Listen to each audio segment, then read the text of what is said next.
I was just about to tell you all that Venus has just moved into Pisces, and so this is a great time for connecting this morning. Hey.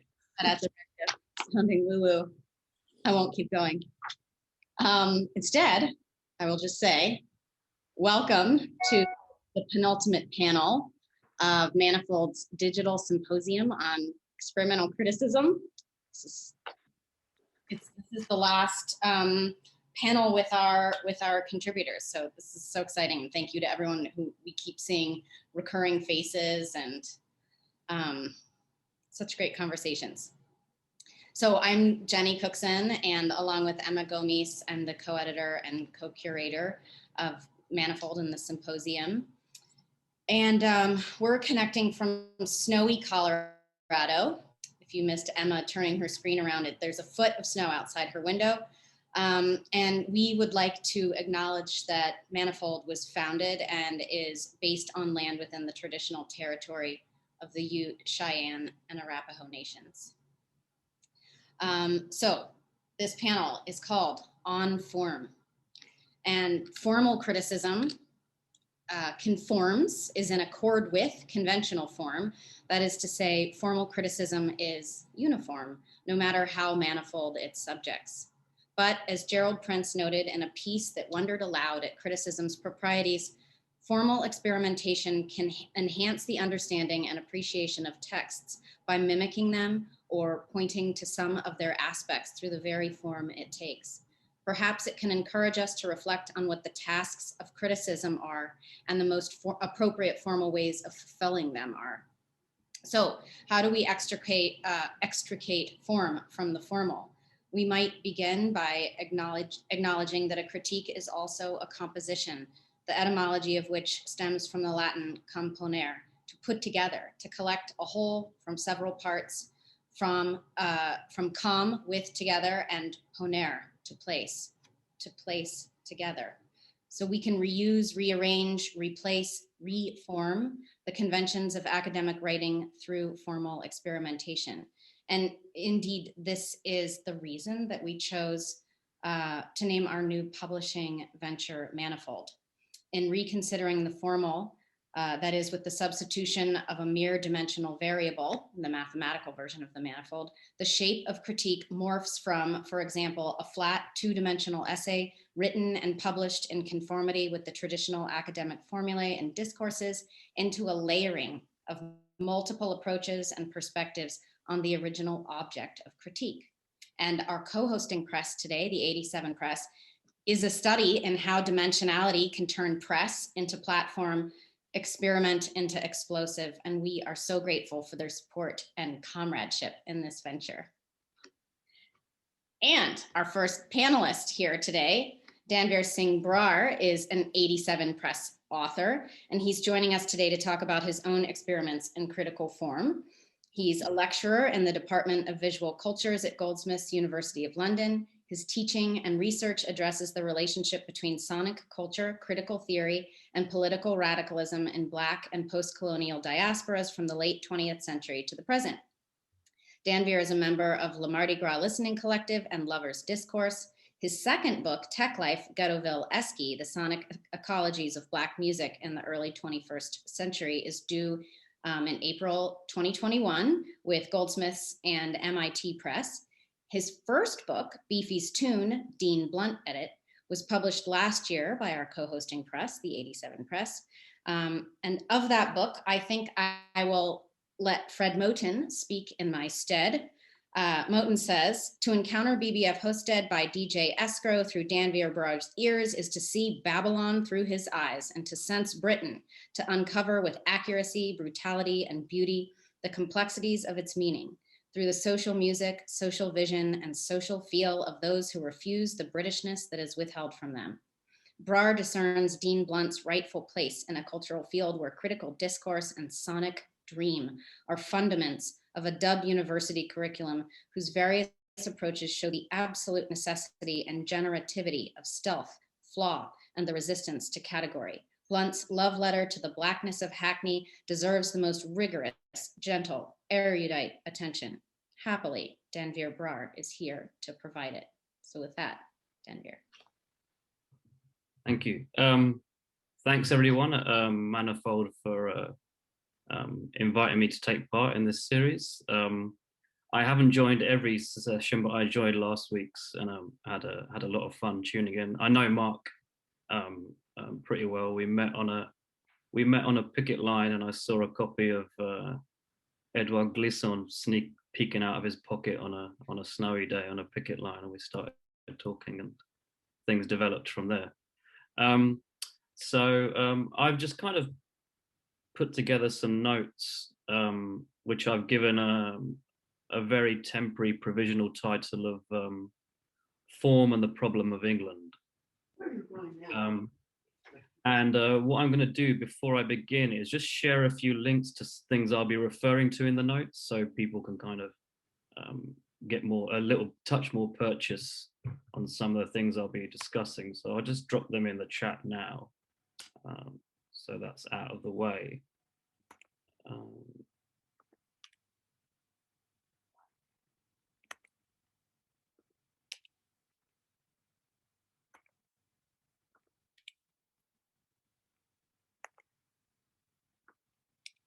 And I won't be speaking for all that long, because then what I'll do is I'll close by just playing a bit of audio. So yeah, this is, and yeah, the notes here kind of spin out from Beefy's tune, or kind of deal with concerns that have emerged after the fact, but kind of do exist at the edges or off the page. And the concerns I'm addressing might appear local, and I'm happy to contextualize them in discussion. But hopefully you'll see that the local is something that I'm looking to at least try to complicate or worry. And throughout the kind of notes and thoughts I'll share here, whenever I use the term England, sometimes it's in quotation marks, sometimes it's not. But I won't point out when that's the case, because it just might slow things up a bit and make them a bit clunky. So yeah, this is Form and the Problem of England. Is it possible to be English and hear music? Can thought and Englishness live in the same neighborhood? Where does criticism go to find a home in England? Start to unwrap the elements compressed in these questions, and a set of larger concerns appear. England, as a specific type of conceptual frame, preoccupying current left-wing writing on culture and politics, is acting as a blockage on the development of critical faculties and political sensibilities that consider themselves worthy of the names liberation, justice, and futurity. In all honesty, why are we back here again? Why is it that England has reappeared during a decade-long crisis as the ground for a renewal of a left project? By now, we should have gathered the resources to render England inoperable, to dissolve as opposed to raise it as an access point for consciousness. There has been more than enough said, sung, and scribbled. Innumerable structures of feeling and memory accumulated. Far too many lives lost for us to be wasting our breath on England. England? Really? The particular form England has taken recently is the result of a warping together of two tendencies which might appear incompatible, but share the same fundamental limits of imagination. The first is the dimension of aesthetics and criticism, which traces a line through hauntology, ripped from its Derridian North African Marxian resources, popular modernism, never something found solely in the pages of the New Musical Express, and acid communism. The second is the surge to revive a social democratic mandate in the Labour Party, a dreamlike political formation last seen after the Second World War, under the guise of Corbynism.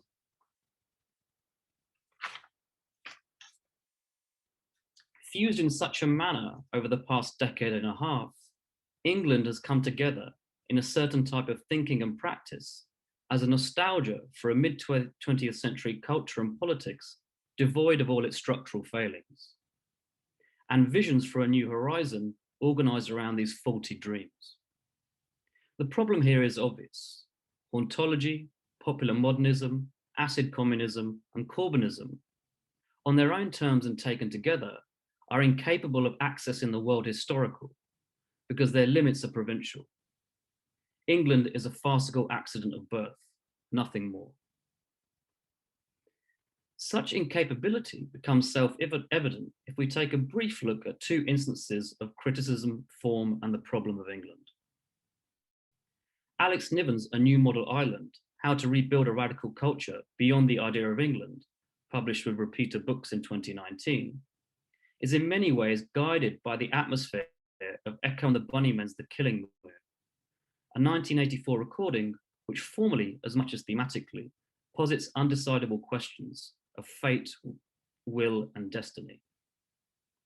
What does Niven do with these questions, though?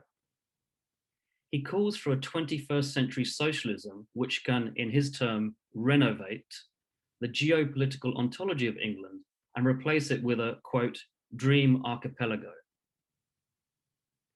The means for achieving renovation is through a break with the nation and a revival of regionalism. Attempted in various forms in the past, this time around, regionalism must be anti-nationalist and retain all that is generative about left populism. Niven describes this as, quote, a socialist modernist version of love of country. Despite appearances, it's not just love of country that sets alarm bells ringing. It's the particular form socialism takes in this sentence too. If we give Niven his due and stay with the idea that regionalism is a viable basis for a renewal of a radical culture, then maybe we should not use it to merely renovate the map of England in its current form. What if the sense of region also took in Mirpur, Georgetown, and Harare, alongside Cardiff, Newcastle, and Carlisle? Does renovation remain possible under such conditions of regionalism? Or would another brooding revolutionary music of fate, will, and destiny enter the horizon? A claim Tommy Sissons makes in A Small Man's England, also on Repeater Books published this year, is that one of the effects of white working class debilitation caused by neoliberalism is the absence of a, quote, definitive racial consciousness. Such consciousness is something that, quote, people of color in England possess, and it means they are, to a certain degree, inoculated from the forms class violence can take for a social group Sissons and others identify as white working class. Sissons' fault lies in thinking that it is a racial consciousness that people of color in England possess, and that they wield it as their unique form of protective cultural property. Rather, what they have built, as opposed to something innate to them, is a historical consciousness, an assembly line process that is never complete and at its best remains porous. As with Niven, such gaps in the political imaginary become aesthetic ones for Sissons when he begins to make claims for the singularity of white working class music in England. Sissons seems to forget that the Beatles hero worshipped Chuck Berry, that the Jam were nothing if not a Motown co-production, and the performative dissidence of the Sex Pistols was in large part accrued through John Lydon's exposure to the music of Kingston's sufferers. Roots and distance take on a whole other dimension in each case. Where do we go from here? As I've already mentioned, the resources and methods for sidestepping the problem of England, of leaving it behind as a critical object and therefore a political one, are all there waiting for us. To borrow from C.L.R. James, the class is already organized. Here then are some guides for hearing, thinking, and writing from this place that never even concern themselves with it. Edward George's Tottenham Broadcast System, dedicated to the study of Dub's silence overloaded with things to say, as it traverses Waterhouse, Kinshasa, New York, Frankfurt, and Berlin. From Hackney, by way of Lagos, and now in Berkeley, California, We have Fumi Akiji's jazz caravan, dwelling in and extending homelessness as the music's condition. And there is Val Wilmer. Raised in post-war Streatham, South London, her commitment to writing and photography has allowed her to craft an ethico-aesthetic disposition where she is able to hear in Black musical forms not just abstracted entertainment, but the consciousness of the people who peopled the art. Finally, Donshaw, aka Aniruddha Das, through his tactile manipulation of sound as dispossessive force, cutting the space between Tower Hamlets, Detroit, Kingston, and Dhaka, is making dancehall mutants of us all. And I'll just close by sharing the screen and playing a track by Aniruddha called Dancehall Mutants.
Okay, thank you.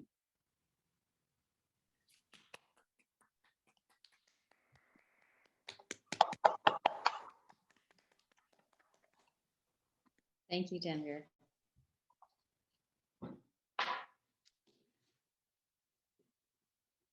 So next we have Jeffrey Pethybridge. I'll do your bio first, then I'll show your beautiful piece.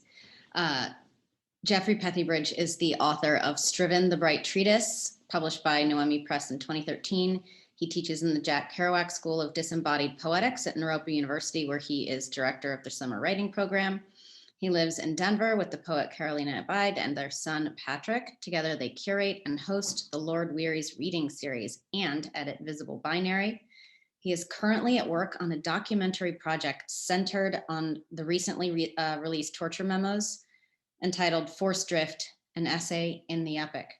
His pieces in Manifold, parts 2 and 4 from In the Epic, challenged even our capacities for admitting experiment into a particular kind of established form that is the printed book. So you'll see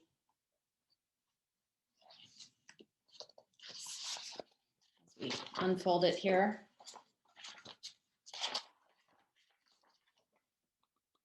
Beautiful and very long horizontally. So hopefully he'll be talking about how this particular experiment is in conversation with its subjects and how it points to some of their aspects through the very form that it takes. So welcome, Jeffrey. You're muted. Yep. Thank you, friends. I'm really happy to be a part of this inaugural issue and the larger conversation of the symposium, which I haven't been able to attend the previous sessions since my teaching schedule runs right up into this. So playing a little hooky today. No, I'll join later. Yeah, so I have some general notes on form and the ways in which the kind of critical creative work that I'm often engaged in sort of takes place. And then I'll read an excerpt from In the Epic. In his book, Real Presences, George Steiner poses a thought experiment. We are asked to imagine a city, a polity in which all criticism, if it can still bear that name, is embodied in creative acts. Critique in action, he calls it at one time. At another, he leans into the inflection that a reading is one way in which we speak of an interpretation of a text. Or perhaps think also how a staging and production of a dramatic text involves a myriad creative acts of interpretation, and that to my mind reflect one aspect of experimental criticism. Scrutiny and refraction of critical, decisive elements taking on new embodied form. Criticism energized into creative responsibility is another of Steiner's formulation for the activity of this imaginary city of proliferating artistic texts, compositions, performances, and forms that are always already acts of intertextual thinking and criticism. I encountered Steiner's argument at the same time I discovered writing as an artistic practice and vocation. So the intertwining of creative imagining and critical thinking were the same path and fate. Work comes out of work is a mantra I've taken up from the sculptor Richard Serra, and probably would extend it to form comes out of form. The cycle of the 5 In the Epic poems, 2 of which are in Manifold, and to Emma and Jenny both, I'm deeply grateful for them taking on the difficulty of production there. These poems wouldn't exist without my having been asked to respond to the Iranian-American painter Hadiya Ichley's work, particularly her work with the practice of tazib, which is it's an illumination and calligraphic tradition that's present in Farsi and Arabic and Urdu. They wouldn't exist also with a couple earlier poems composed on a similar textual field, about 9 inches by 24 inches. 2 visual poems that were written in the wake of my brother's suicide at the Golden Gate Bridge, that in their own ways were experiments of the aesthetic, social, civic policies and regimes that have prevented the installation of a suicide barrier at the Golden Gate Bridge, which is the site on Earth where the most people kill themselves each year. The visual prosody, if you'll allow me that metaphor, of the 9 by 24 textual field also became key to my translating the spirit and some of the letter of the ghazal as a poetic form into my own practice and vocabulary, and which previously had always just been an experience of failure. Me trying to write the ghazal, I mean. The poems also wouldn't exist without the epic itself, as well as the forms of anti-epic that tradition and genre houses, and those that have emerged in relation and response to it. I'm thinking most immediately of tragedy and documentary poetics. The poems are also critiques of the so-called global war on terrorism and Bush 43's tortured program, and of imperialism and militarism more generally. The poems, I hope, also hold open some space for artists and activists who work against these forces. Form and sensitive attention to its presence and dynamics as a reader and artist both is key for me because I'm afraid of death. And form is a counterforce to entropy, death, and oblivion. I know I'm supposed to feel, to think otherwise, to see how form is emptiness, emptiness form, and beyond all that, that ultimate form is formlessness. And I'm trying to get there.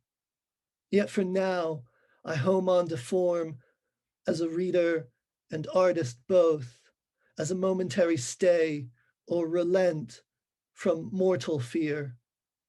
And so I sing as the boy does by the burying ground, because I am afraid.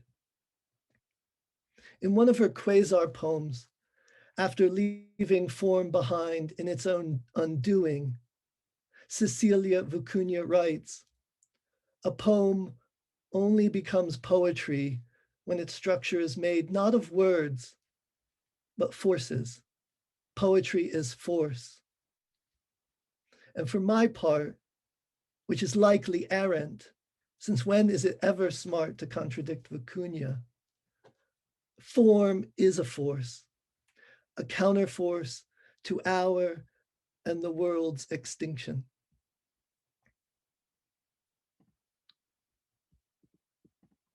And so now I'll read an excerpt of In the Epic too, and you can maybe see how it's an experiment in criticism. In the Epic. In the field of epic, the classic understanding of time as time of war, 11 means time intensifies with force, the sponge soaking it up, saturates with its decimations, and their inevitability becomes the meter of the epic. Obvious signs of recent battle are general. Off to one side, the bodies of dead fighters. In the foreground, a few small huts or lean-tos occupied by the captive women. Behind them, the mostly ruined city wall. It could be any season. The bomb is capricious. You're alive and can even hear, but not the guy you were translating for.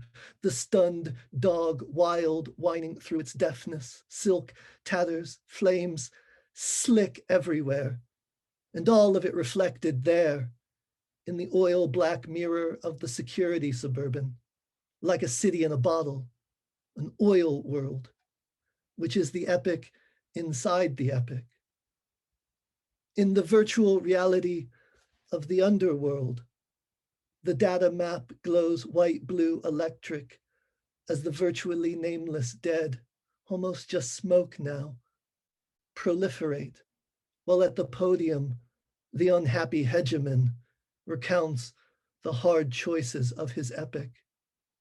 Andromache comes out of one of the huts carrying her son Astyanax, as if she is half in this world and already elsewhere. She sings a morning song. A film montage of images from the war is projected on the skene. The montage should be highly stylized, inflected with the spirit of critique rather than commemoration, elliptical and without sound or music. Like a dream of bathers, their liberty and pleasure both, that the image search just returned. But there is no free autonomous zone, O men of Athens, no random commons yet secret from the enclosures of the epic. And suddenly, you are your city, and your city is history, and history catastrophe, the Phalusian women keening what theorization requires. How, as from a fire that never sets or sinks, would you escape this epic? With evident disquiet, Talthybios enters, followed by a band of soldiers. He approaches Andromache. They exchange words mostly inaudible. Tonight, however, we can hear the messenger say, seemingly both to Andromache and to himself, "Look around you. Can you see any help or refuge here? Anywhere?" She turns away from him and falls to a huddle, covering her son. I guess I'll stop there.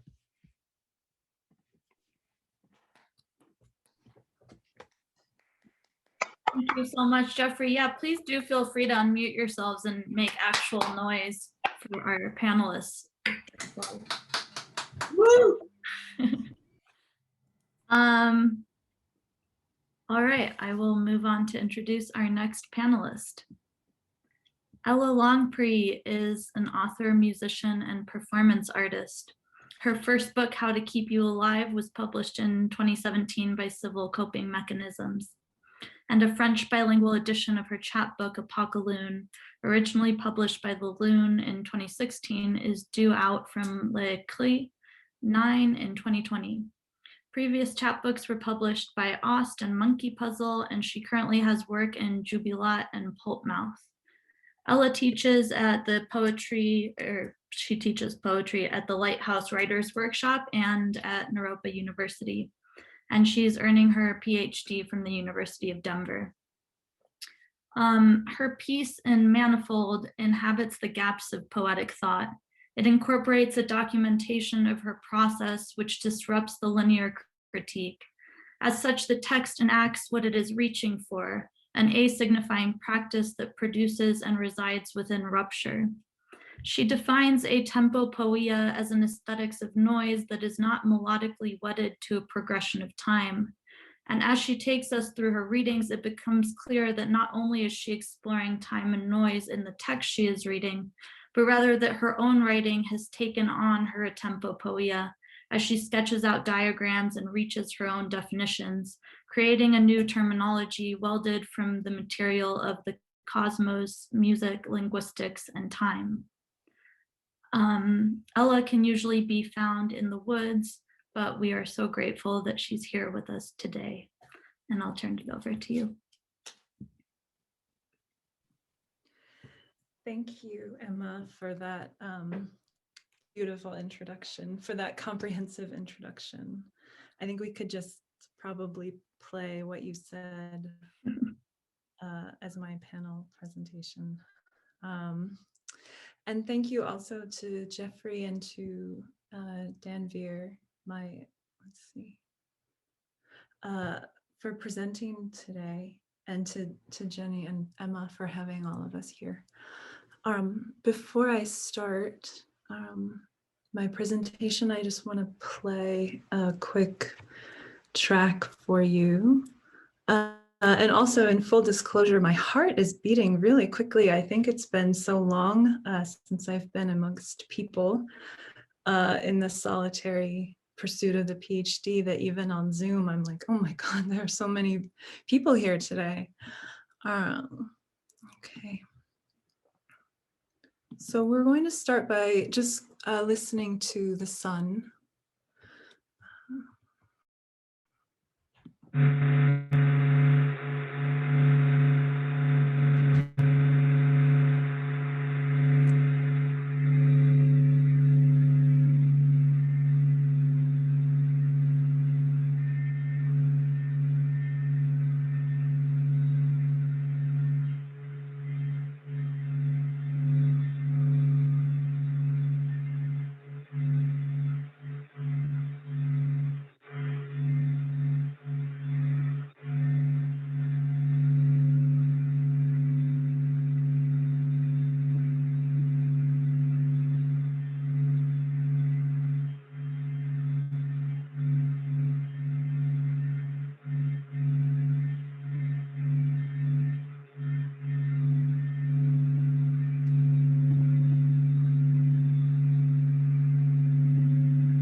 Thank you to the sun for letting us hear that.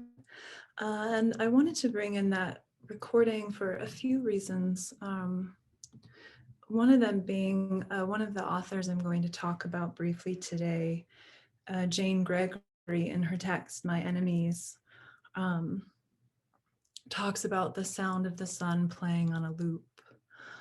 And since I'll also be talking about noise, it seemed like the best place to begin. Merzbow, noise musician Merzbow, once said in an interview that if pornography is the unconsciousness of sex, then noise is the unconsciousness of music. So when I read Gregory's My Enemies and Lynn Heginian's My Life, I was identifying different noise patterns occurring in the texts as they're unconscious. In some cases, for instance, in Gregory's texts, the semantic content kind of pointed explicitly or sometimes alluded to different noise aesthetics, especially the frayed wire, the loop, the cassette tape, a forest of signal. And in Heginian's text, which I think of as being kind of a blurred or blurry schema, there's also a looping, a recurrence of refrain that decay at their insistence. And I also think of my life as kind of saturated with aesthetic overwhelm. So I wanted to think about the texts, these two books, My Life and My Enemies, as noise, not just metaphorically, but asking how these two poets were making noise in these texts. So we won't talk too much about the kind of, I guess just as a brief annotation today, when I'm talking about noise I'm referring to both the kind of anti-music of noise and to noise as the anti-signal, or to the excess that occurs in the reception of a signal.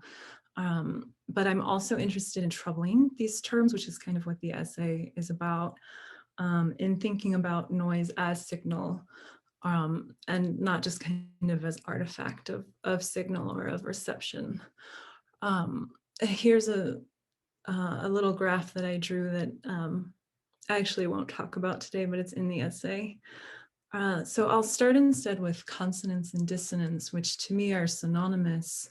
And essentially, sonically, consonants and dissonance are when these, especially when you're talking about music, when wavelengths don't really align in the way that you might want them to.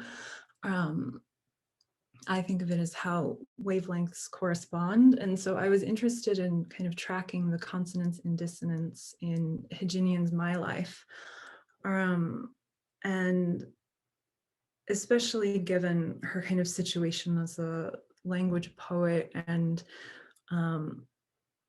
the background there with structural linguistics, I came back to the refrain of My Life, a pause, a rose, something on paper, and started to think about how maybe Heginian was encoding her manuscript with different mechanisms of structural linguistics. And so I thought of the pause as being the gap or the space between signs in the movement of deferral, the something on paper being the signifier and the rose being the referent. And of course, for Heginian, there, in My Life and in Rejection of Closure and some of her other writings, there's also a gap not only between signs and language, but between the sign and, its referent. And I think in the writings of Heginian, I started to see this particular gap as being one of deeply felt pain. And I think that especially looking back on language poetry as this kind of, I don't know if I want to say programmatic, but we tend to look at language poetry as being cold, maybe in comparison with new narrative. But especially in the work of Heginian, I see these kind of gaps, especially this gap as being a living, breathing animal. And the dissonance that's also alive in her work, to me, kind of does the work of having a frayed electrical wiring. The sparks of different currents that are created in her manuscript were very inviting to me. So looking at harmonics as well, I kind of tracked harmonics in both of the books, but I focused in Jane Gregory's My Enemies. In harmonics, you have, for those who maybe aren't familiar, when you hear a note, if someone plays a note on a guitar or on a piano, you're hearing many different notes actually resonating at once. And so harmonics is kind of looking at the intervals between these different notes that are resonating. And within My Enemies, I was looking at different forms of harmonics that Gregory was creating. She was sometimes these notes or integers in her text looked back earlier within the text, as in the case of the image on the screen right now. And at other times, there was a kind of lunar harmonics happening between two very specific poems that seem to resonate across the book. I think I looked specifically at Beyond Fathom and Tripwire, which were two poems very, again, saturated in noise aesthetic, and that kind of, they spoke to and resolved and dissonated with each other across the book. So the why I was kind of interested in exploring the text in this way is again to kind of trouble those binaries between noise, signal, or consonance, dissonance. So I went back to Eric Stoxenis, who was writing in 4th century about something he called rhythmopoeia. So he wrote about rhythmozomenon, which is, if you think of it as a material like clay, the material of rhythm, and then the schema, which kind of eventually would become our rhyme scheme, is the form that that material takes. Eric Stoxenis wrote that rhythmopoeia is your way of using this material and form. And going a little further back to Archilochus, who via kind of Abraham Rees and Thomas Busby both wrote about Archilochus as not only being, as they call him, the inventor of lyric, but also an innovative of lyric and disruptions in the lyric. So already by 7th century BCE, you had this, what Rees called a required mixture of what Busby called sudden transitions in a rhythmic structure were already happening. So I am interested in how the form requires disruption. The form is always kind of embedded with disruption. So we were prompted by Jenny and Emma to kind of think about what experimental criticism means to each of us. For me, criticism always begins with the personal and irrelevant. And given my particular background, as some of you here today know, in a fundamentalist Christian religion where we interpreted text in one way, that we interpreted the Bible literally, and that was the only allowed interpretation of a text, that I always think of criticism as being inherently experimental, that you are approaching a text from your own personal lens. And there's more that I could maybe say about that, but I think I'll just kind of close here before I inundate you with too much information. Thank you, thank you.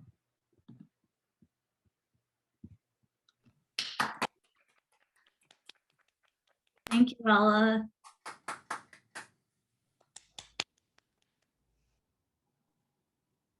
All right, we'll move right into our last panelist. Edwin Torres has performed his multidisciplinary body lingo poetics worldwide. His 10 books of poetry include, I still don't know how to pronounce it, Edwin, Zoetox, how do you say it? Zoetox. There we go. The Infinite Word Object from Wave Books, Ameriscopia from University of Arizona Press, and the Poetology of the Ambient Language from Adalos. He is the editor of the intergenre anthology, The Body and Language, which came out on Counterpath Press, and Wordist Soundist of Soundhouse, an electrolingo duo with musician Matt Harrell. He's taught his process-oriented workshop, Brain Lingo, writing The Voice of the Body at many venues. Anthologies include Fractured Ecologies, The Mod Po Reader, American Poets in the 21st Century, The Poetics of Social Engagement, and Postmodern American Poetry, Volume 2. Edwin's piece in Manifold continually redefines itself. It presents a declarative statement, then complicates it, and through its complexity decides to be something else. It is about language and intervention, shapes, movement, awareness, and world making. The mode of address shifts throughout, from bounce talk to a list of questions to various side notes. It's a text that's aware of itself and aware of the markings that it makes. It rethinks language playfully. It disappears and recreates palimpsestic ambiguity. It reimagines language and glyphic permutations, entering a speculative realm so expansive that boundaries between art, medium, discipline, poetic, and critical thought dissolve.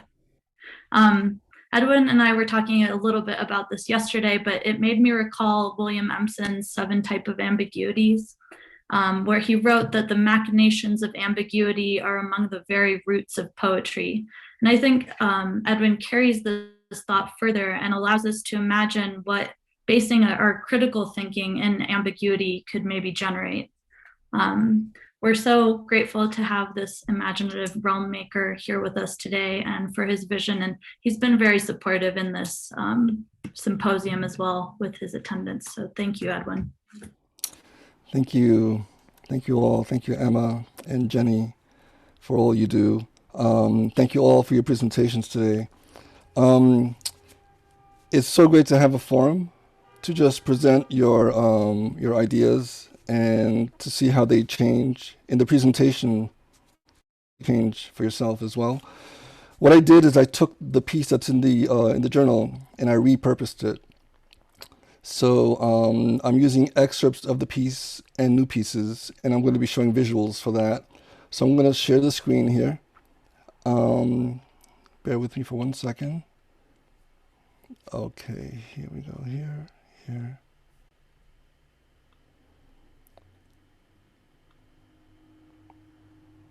Okay. What breaks understanding? World making as form interruption. And so this is about understanding. What self were you in when you made your world? What iteration of you don't understand, don't you understand? I'm not standing under. I'm not under what we are explaining. To expand explanation, what is it about explanation that doesn't allow understanding? Allowing. Allowing is the opposite of fracture. Allowing is an interruption in the static recognition of retaining information. I've just spent 30 seconds using language inside language to find form. For you, possibly. For me, definitely. What am I holding in? And what does that look like to you? What audience are you finding for your explanation, your poetic interruption? Who is accepting what you have to say to make what you have to say worth saying?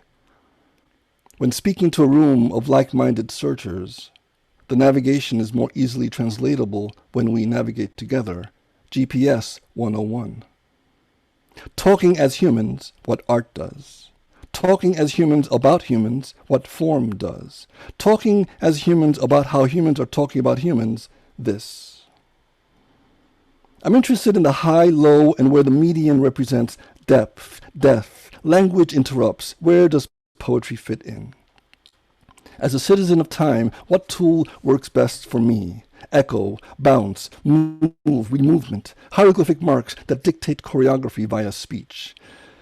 Choreographic mutations of language given a more biological form as humans evolved into talking. If my form as human is poetry, where am I on the page? Enter the manifold. Hybrid 101.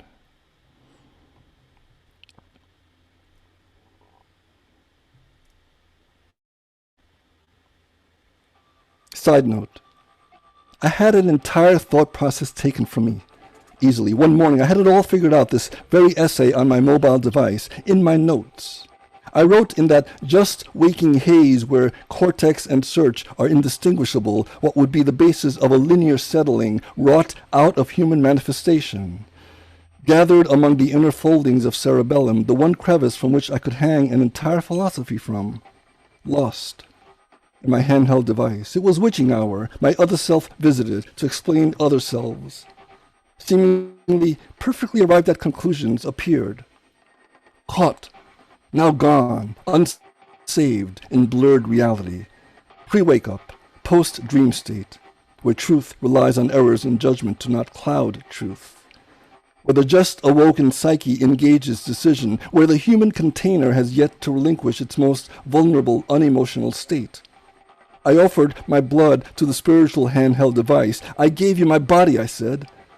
My fully formed continuation. Maybe such intimate withdrawal was too much for you. Or maybe it was bait. And so this is about worlds lost in one click. What size were you when you lost your world? Meditation on size as breath. The writer does not so much read their own words as live them, scattered across time, across openless energies assembled by language in pursuit of a body. The writer's realm, wanting to infiltrate the metaphysical arrangement of what's out of reach, with what speaks between the hands, returns to see who's there when words are gone. In the book, A Short History of Decay by the philosopher E.M. Cioran, there's an essay entitled The Parasite of Poets. He writes, "It is from everything that a poet has not undertaken, from all moments fed on the inaccessible, that a poet's power comes.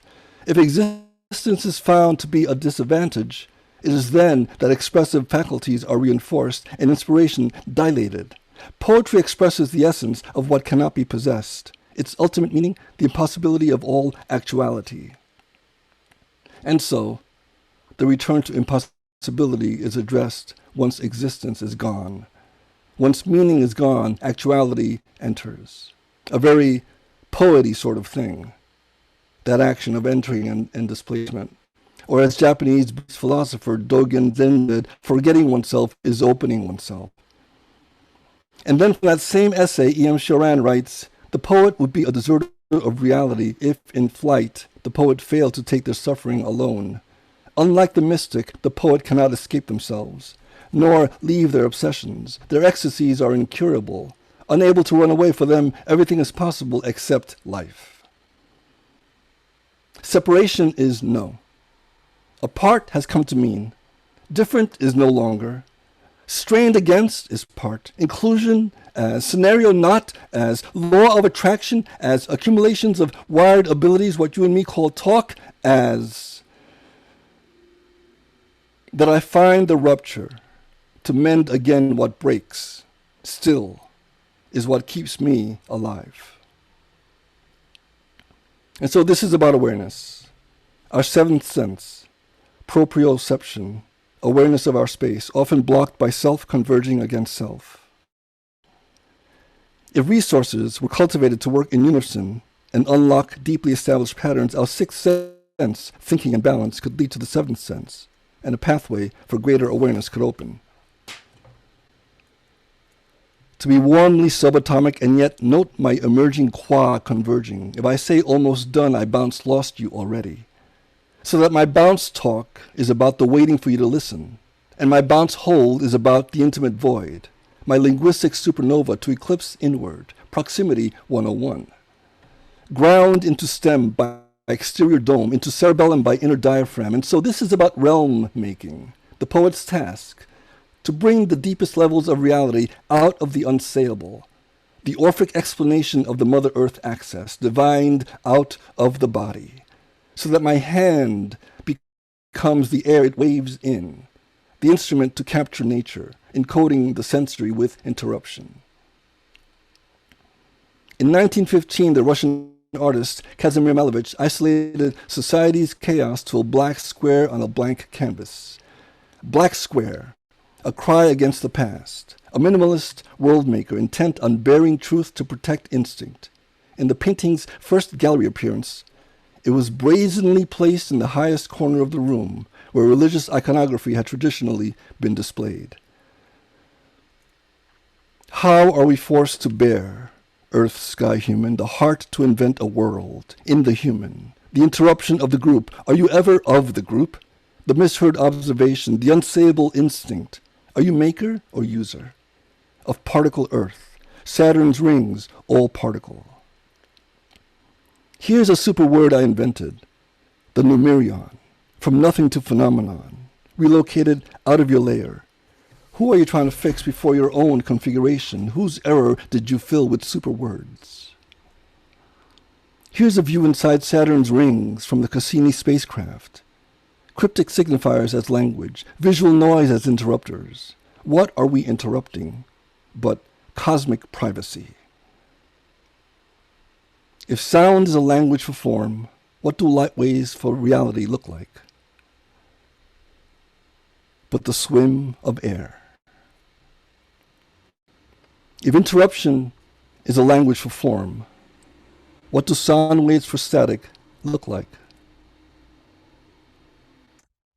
But barcodes that embody the instinct of a minimalist landscape. And so this is about the law of attraction. Kinetic breath as gravitational pull.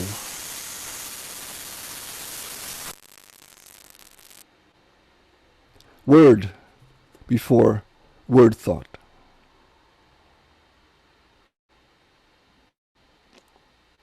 At the edge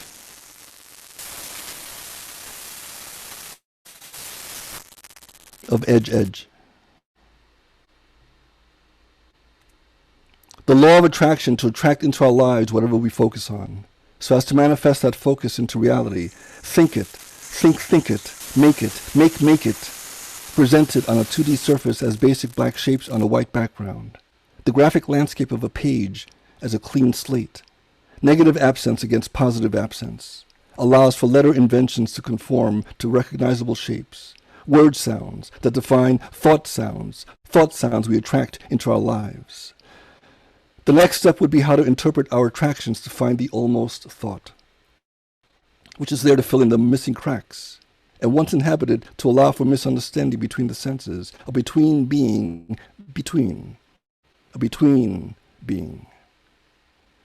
One perspective on Sartre's being and nothingness, which connects with a certain sense of removal that I'm getting at in these pages, is to define oneself as the action of transformation. Whereas the concrete action of being lacks change and awareness, the conscious action of not being uses change and awareness, i.e. it takes more of your mind to consciously not be, to undefine oneself than it does to remain without ability, unmoving in a landscape unchosen. Attraction is interruption from the familiar to the hybrid familiar. This writing right here, these glyphic permutations of emotion during this passage are an immobile territory between the planes. What are we interrupting but realms of interruption? Lines of poetry arranged by the maker to resemble patterns of transformation, our own patterns of human mobility. The spoken under-language of poetry is eternal in its obligations for mystery. The misfired patterns of our human depth, our prolonged exodus over the heights and despair of our lives is a cosmic effigy of triggered mobilities. Can we hone our world-making skills out of the established pattern, our patterns of recognizable differences that we interfere with daily, which we attract to then interrupt? Can language reverberate as interruption to create a mutual between space, which then becomes the new language? Can the new between space become the new emotional core?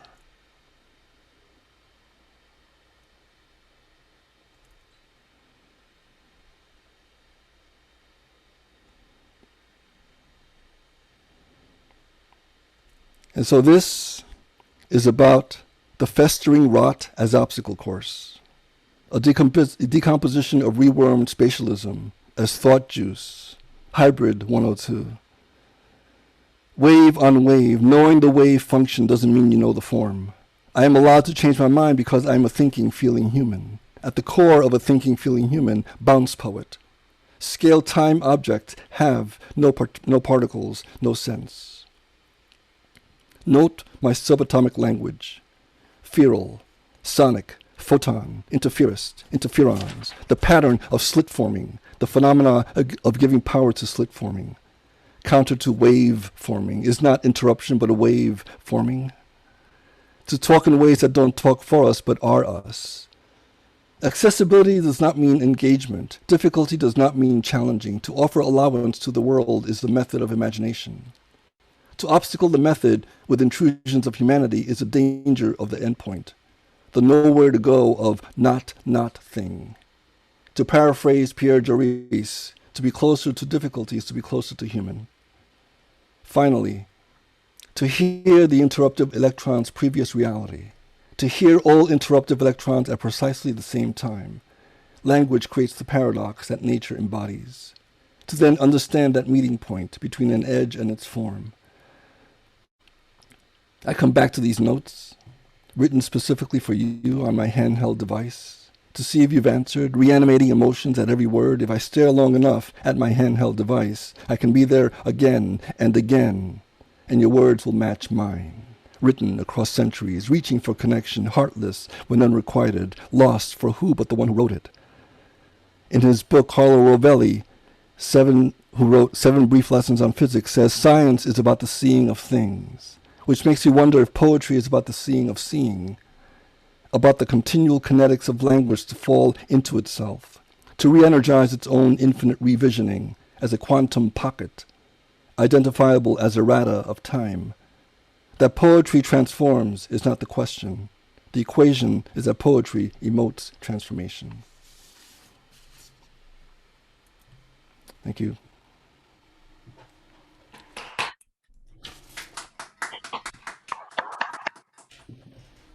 Thank you so much, Edwin. Thank you. So we're gonna now move into the Q&A conversational part of this event. And I feel like I'm still trying to form my 2 questions that I have. So I wanted to invite, we have Kashif here, who's half of the 87Press. I'm also seeing a lot of our contributors and co-hosts, Julie Carr, Simon Palfrey, Mark Harris, who might have a question for Danvir. I don't know, I just want to open it up to you to engage in the conversation and dialogue. If you have questions and you want to put them in the chat, or if you want to just unmute yourself and jump into the conversation, please do so.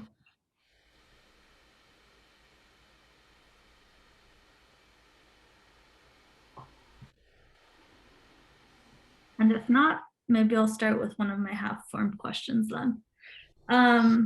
So I was trying to trace this idea of autonomous zones in Danvir and Jeffrey, and then moving to Ella, who's talking about the gap in between the sign and the referent and tracking this pause. And then Edwin with also kind of reaching for this liminal space, which brought to mind HD, sort of jellyfish mind, super consciousness.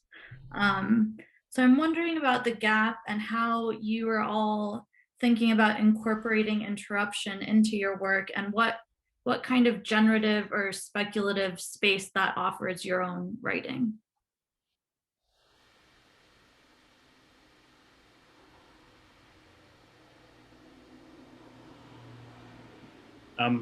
I'll try to answer that because I've had the most time to decompress, I guess. I guess recently I've been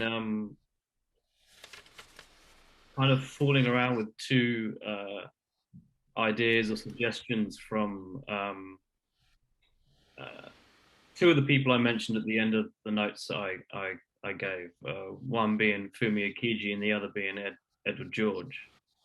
So Fumi has this idea that we traditionally think of the critic, particularly when it comes to music criticism, but I think it's generally applicable as occupying one of 2 roles. One of a kind of a distant professionalism from the artist or the artwork, a kind of dispassionate professionalism.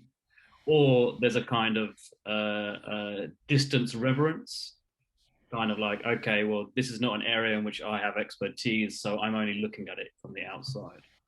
And in some stuff that Fumi's been writing, she's made the claim, well, actually, what the critic is really doing is making music too. But then at the same time, the basis of Edward's project, particularly the show that I shared, that he does this radio essay series, which is now like 14 odd hours long, called The Strangeness of Dub. He says that the founding principle in that is that with the production of dub as both a musical style and a philosophical proposition, that it put the jury out on the word as the most viable means of expression. I think between that as like criticism as a form of writing which makes music, and music itself putting the jury out on the capacity of the word, I think I'm not saying I'm consciously trying to work in those spaces, but it's kind of something that's been interesting me for the last few days.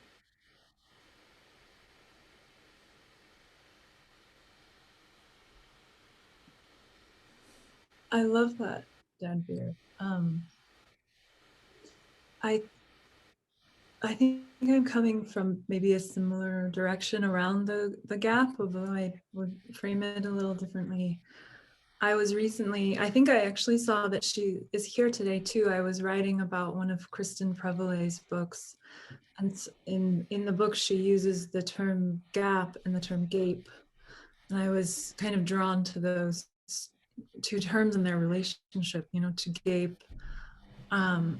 And the root of both of those terms is chasm, which is also the root of chaos. And Pauline Oliveros recorded that deep listening album with her band, you know, in the bottom of a cistern, and that this great kind of gouge in the earth created these resonances and reverberations, and that the gap was actually necessary for the reverberations and for this substance to manifest. So, yeah. I love the idea of the space and the gap and how that connects with interruption. I mean, I think from my perspective, from performance and sound, how what's left incomplete is your action of meeting the audience or meeting the out there, and how that happens in a written form, where especially in the charts that you were showing, Ellie, and just in the visual work that's interesting to me is like where the audience, the readership, the world is counted for. You know, we're not just, you know, creating this work that's going to mythically live on.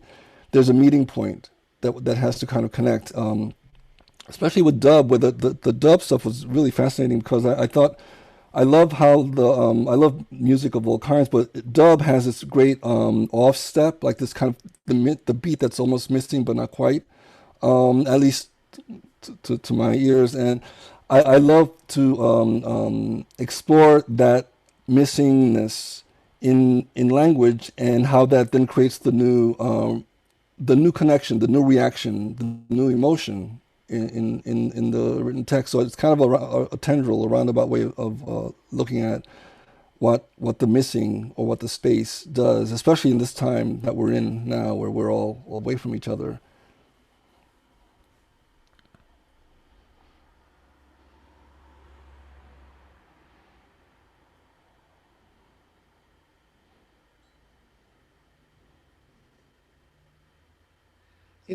In terms of the pieces that I have in the magazine, there's a bit of there's a kind of rhythm of interruption between the ghazalesque poems and the kind of imaginary restaging of, in this case, the Trojan Woman play, but also in my encounter with Hadiya Ichley's work, which incorporates sort of visual vocabularies from Iran, as well as sort of more broadly Western painting practices, particularly in regards to the tazibs. I wanted, when I was writing that sort of first piece of ekphrasis on her work, which started the series, I wanted, like Benjamin says of the translator, for one's own language to be transformed, to be open to that transformation with the encounter of the other language. And so that ultimately led me to doing a series of tazibs, which are normally are you know, completely devoid of representation, because it's part of that decorative pressure inside Islamic art, again, you know, sort of arising out of the prohibition on making images. But so I put language along tazib patterns, so the language will move in and out of legibility because of the ways in which they curl around and intersect with one another along those arabesques. So there's a kind of gap and interruption around there. In the epic cycle, they're all marginal illuminations, but other places in the book, what is an illumination or a paratextual sort of practice actually moves into the body, and the tazib becomes the body of the poem itself, which I think is also in some ways engaging with the sort of notion of the liminal and the play between legibility and illegibility.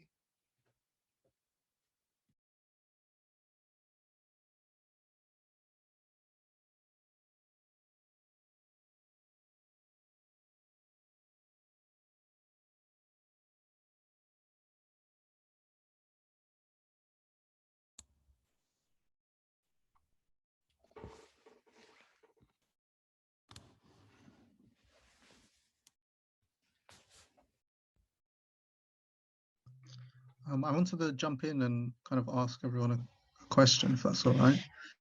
So I was thinking about, I haven't really fully formed this, so I take it with some salt. But I was thinking about kind of how people are working theoretically, academically, to some sense, and how that's sitting alongside the conceptual work you're doing. So obviously with Danvir, you're kind of working with music a lot. Elle, you're kind of working with language poetry and new narrative and other bits of sound and so on. And obviously there's a lot of discussions about what does the institution do there. So, and Edwin, you're looking at kind of sound work, poetics, and Jeffrey with his ekphrasis situation with art and so on. So I'm just thinking about, as a publisher as well, where we're kind of, we're not academic, but we do theoretical stuff. As a poet, I'm heavily kind of interested and trying to navigate those spaces. And then also as a freelance writer, I'm navigating those spaces. So I'm thinking about those multiple forms of doing things and how they're influencing and intermingling, but then there's also, they are formally different as well. So I'm just thinking about how everyone kind of responds to that. What people's kind of thoughts.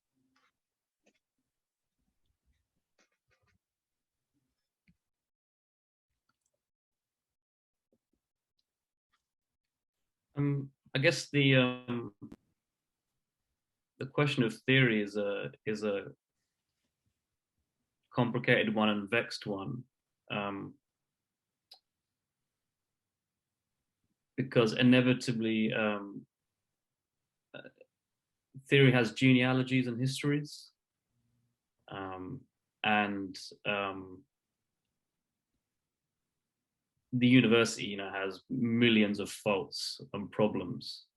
But one thing the university can be useful for, if it's organized in a productive, democratic way, is it can help allow, or it can teach and educate on or the people working inside it can educate on genealogies and histories of theory. And in the absence of the ability to trace those histories and genealogies, what you can often get is a surface level engagement with something, rather than an in-depth exploration of a set of ideas. And this can happen within the university itself. So I guess the problem is, well, how do you keep that? Certainly, I think it's possible for it to happen, to have the ability to understand history as a theory as a historical project, without the need for a particular institution called the university. But the question is, how do you do that? And how do you somehow experiment with that in writing, but still show that, I don't know, that you've done your homework? I guess that's the thing. Like, how do you show you've done your homework, but without necessarily carrying the stultifying baggage of a list of citations? So how do you carry that in a text? But without kind of killing what it is you're trying to do. I think that's a good point. As coming from very much not a university perspective, I found over the years where the poem or the book will have a lot more depth when the history of the genealogy is in the work without being in your face. if that makes any sense. The gaps we were talking about before, the invisibility, the distance in the experimentation that we're all talking about somewhat, in my mind, also plays towards the background that comes with the work. So, specific to your question about how does the publisher work with experimentation, in a way, I think that if the poem or the book, the collection of text, has mobility within timeframes, within itself, within the language. There's a lot of ways, I think, to cover that quote unquote theoretical baggage and have it still be an emotive piece of work that travels, that moves on. I mean, a lot of Jeffrey's work that he shared with us has, for me, I mean, a lot of people's work just is able to manifest and to carry it's a huge job. Take all that with you, but it's doable. Hey everyone. Are you hearing me? No, I kind of wanted to respond to what Danveer was just saying, because this kind of came up in the panel that I was on too, around the question of knowledge, right?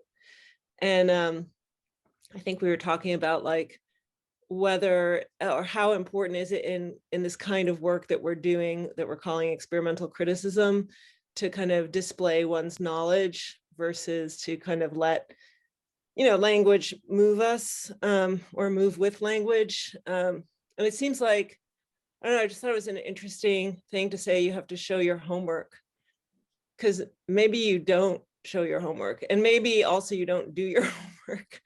And like, maybe it's not about homework, maybe it's about something else, like some kind of movement that isn't at home, and so, I mean, I don't mean to argue. I guess I didn't find your work to be like in the least pedantic or like concerned with its knowledge. So it's more like reflecting that, what I actually saw in your presentation, Danveer, which is like this almost much more sort of celebratory relationship with knowledge than one of kind of responsibility.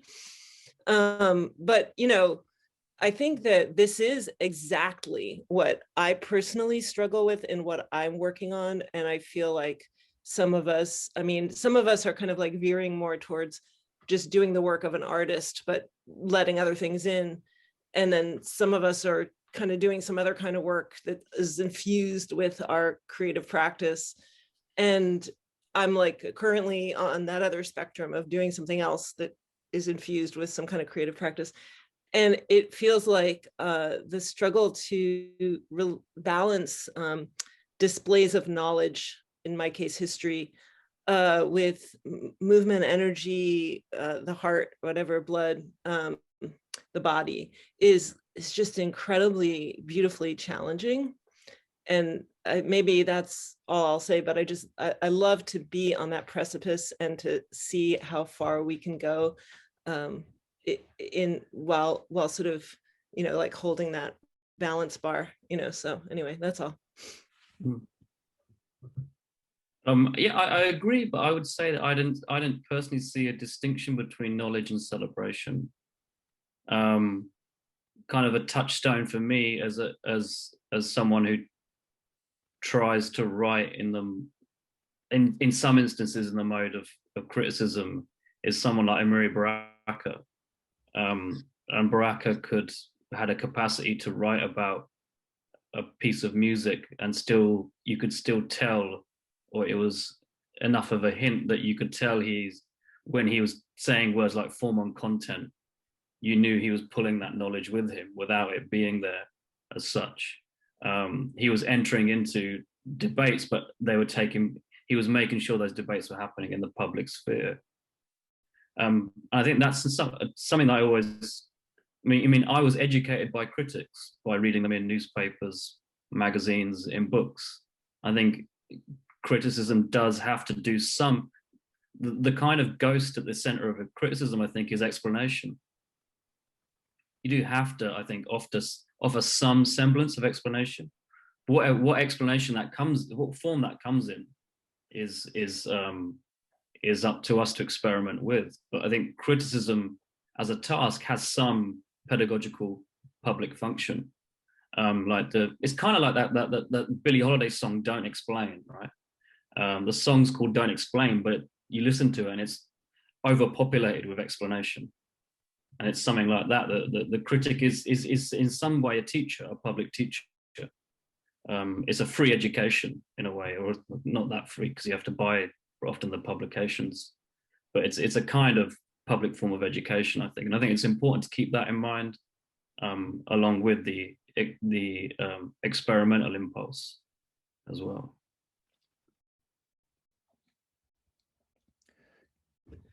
There's a really sort of old form of elucidation by teachers that is inherently sort of creative. I was lucky to sort of be taught in a workshop, early writing workshop that took as its sort of fulcrum into creativity, the rabbinical practice of midrashim. And so those are teachings explicitly by way of rabbis, and they take problematic, or what they call sort of interesting verses that they call dark sayings, and they imagine creative interpretations and responses to those dark sayings. And so it's a very old form of criticism that the creative aspect is intertwined with the teaching aspect. And one of the really beautiful aspects of that genre and that tradition is that they begin with a phrase that roughly in English would be translated as another interpretation of the verse equals that. But in the Hebrew, the another is really loaded with, but this is just one of a million, right? And so there's that really sense of democracy, of interpretation and openness of the field when one encounters the problematic or the dark saying or the piece of ambiguity or the gap or the liminal.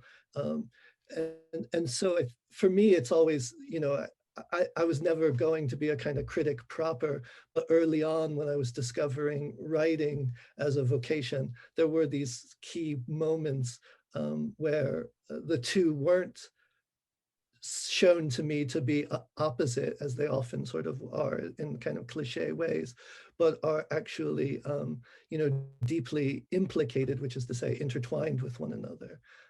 And I think that's one of, the lovely aspects of the journal, is that it's sort of bringing back and resurfacing that aspect of critical thought and creative production.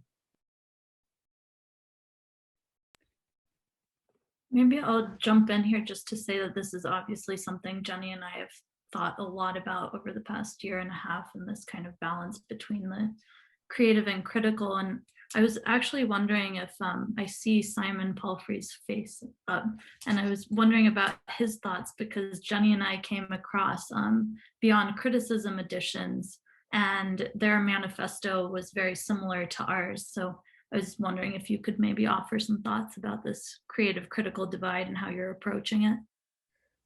Yes, thanks, Sam. I think it's tricky. I mean, I think some of this, I think it's very difficult to avoid institutions of one kind or another.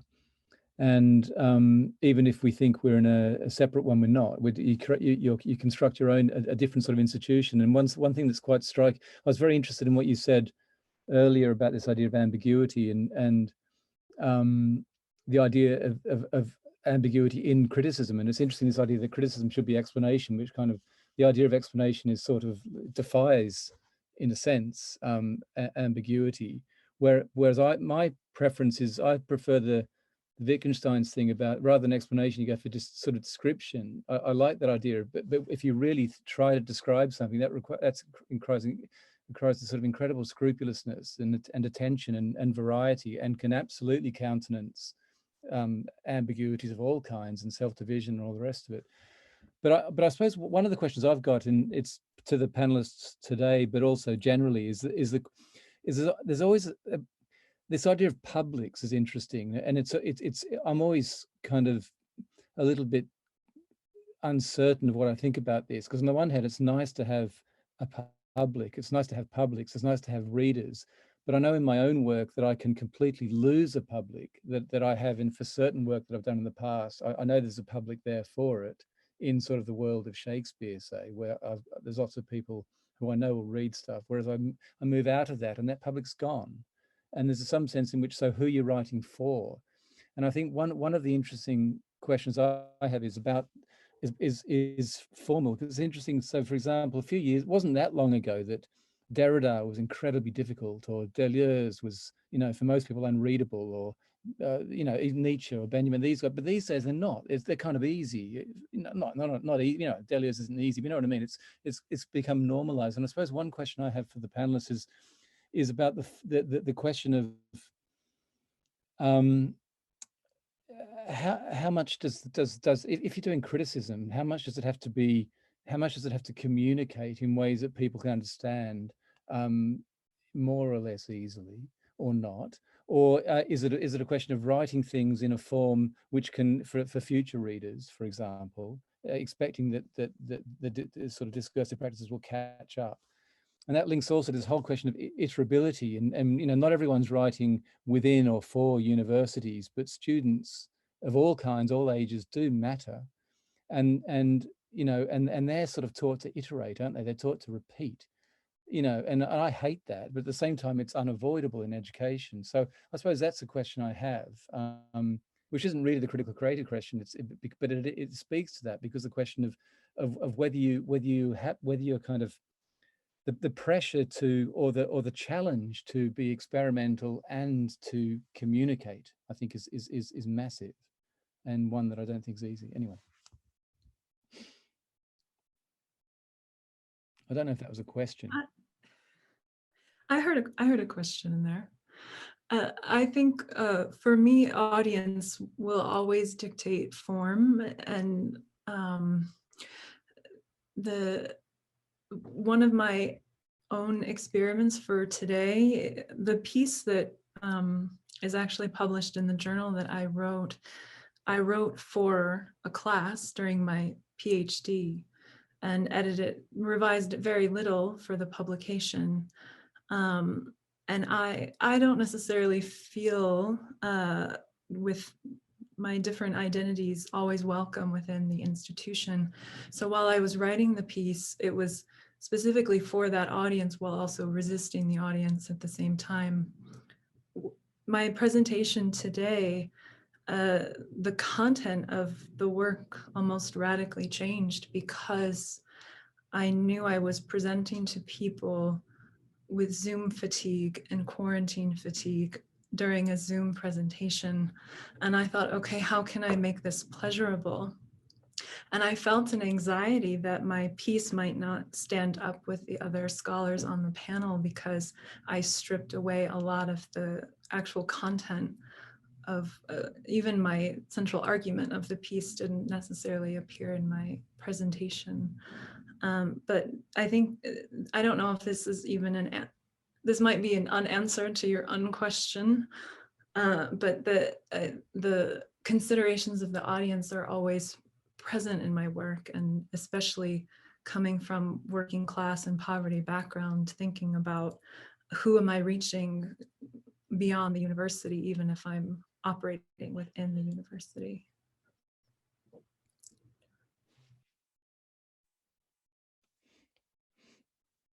And it's always interesting when you have Danvir played the music, the dub stuff, and music always has that immediacy. It kind of just it translates even when you don't understand it, and speaks and enters. It can enter your body and so forth, and you don't need necessarily. I mean, training or knowledge can help, but doesn't necessarily. I mean, it's enviable to think. I mean, I like the idea that I mean, I don't fully understand the proposition really that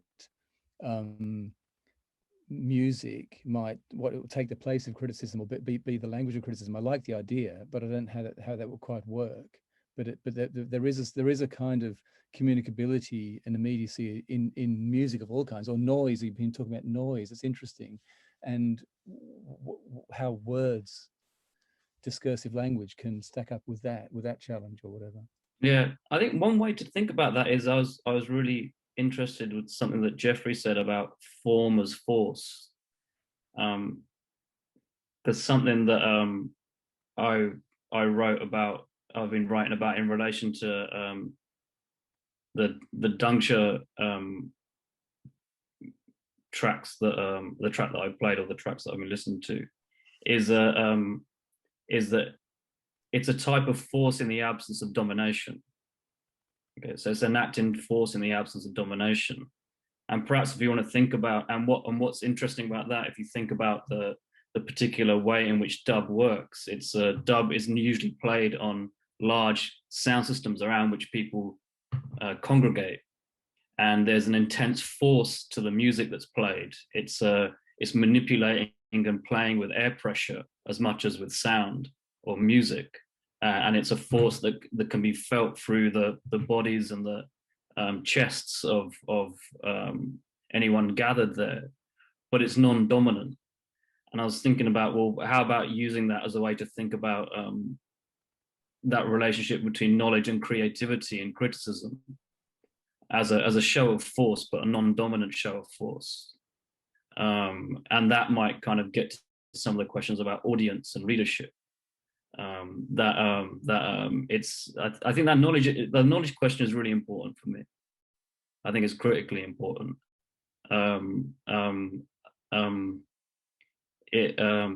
Experimentation, again, shouldn't be an excuse for not reading. And I'm not saying, what I'm trying to say is that you shouldn't have to, again, it shouldn't have to be a litany of footnotes, right? The inventiveness, the experimentation comes in, well, how do you show that you know what you're talking about when you use the term, let's say, I don't know, a term such as, God, I can't even think of one, self, okay? We use a term such as self. How can you deploy that term in the midst of writing criticism and show in a form of experimentation that you're drawing on a certain genealogy of that term or interrupting a certain genealogy of that term? And that's where the relationship between knowledge and creativity comes in. It's force without domination. You're kind of saying, I know exactly what I'm talking about, but I don't necessarily need to overpower you with it. And if you want to come in for have a conversation about it, let's have a conversation. Let's talk about this. I think the thing about Simon, your question about the audience, the term experimentalism has always been tricky for me, because what poem is not an experiment, or what life is not. I feel that as people, as we've gone on through our lives, we've become more complicated beings, hence more experimental, hence we can take in more information that we may not have been able to take in a while ago. So the so-called experimental work is very life-oriented, very transformative in that way. So I think the audience is sort of there to kind of take or not take what you give them. But to your point, I don't know if I necessarily write for them, whatever the them is. However, as I've gone deeper and deeper in my writing, how can I not let the world in? So it's there already, in a way. So it's a very roundabout answer as far as like what happens with an audience and what happens with the work that you're trying to put forth. As far as criticism, as being a quote unquote non-critic, I imagine my poems, I think poetry in its nature is a criticism by Jeffrey. Jeffrey, do you want to say a few words before you leave? Oh, he left. Damn, sorry. I lost my train of thought. But anyway, the idea of us becoming more complicated beings allows more complicated work in. So there's that little divide there.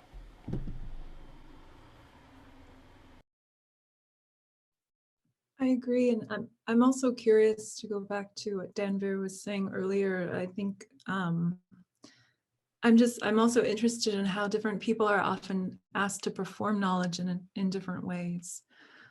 I mean, especially considering different visible subjectivities, that performance of knowledge or showing your work or might kind of